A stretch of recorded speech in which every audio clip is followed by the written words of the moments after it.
කවදහරි හිතල තියෙනවද හැමදාම ළඟින්ම ඉදී කියලා අපි හිතපු මිනිස්සු ඇයි එක පාරට වෙනස් වෙන්න කියලා.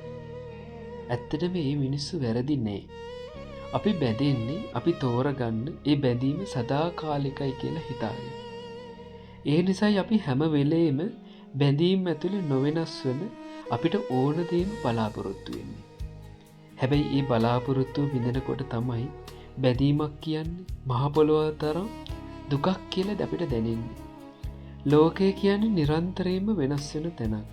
ඉතින් මොහොතින් මොහොත වෙනස් වෙන මිනිස්සුන්ට එකම විදිහකට ස්ථීරව ඉන්න බෑ. ඉතින් මේක තේරුම් ගත්ත කෙනෙක්ට ආයි කාත් එක්කව බැඳෙන්න බැරිද? පුළුවන්. හැබැයි එයා දන්නවා මේ කිසිම දෙයක් සදාකාලික නෑ කියලා. ඒ නිසා ඒ බැඳීම් නැති වුණත් එයා කඩාගෙන වැටෙන්නේ නැහැ. මිනිස්සුන්ට තියෙන ලොකුම අභියෝගය තමන්ගෙම හිතත් එක්ක ජීවත් වෙන එක.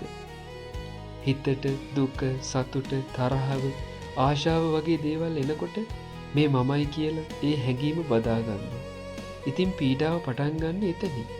හැබැයි හැමදේම දිහා සිහියෙන් බලාගෙන හිතේ ඇතිවන සිතිවිලි පස්සේ දුවන්නේ නැතිව ඉන්න පුළුවන් නම් අන්න එදාට ඔයාට පුළුවන් ඔයාගෙන හිතෙන් නිදහස් වෙන්න.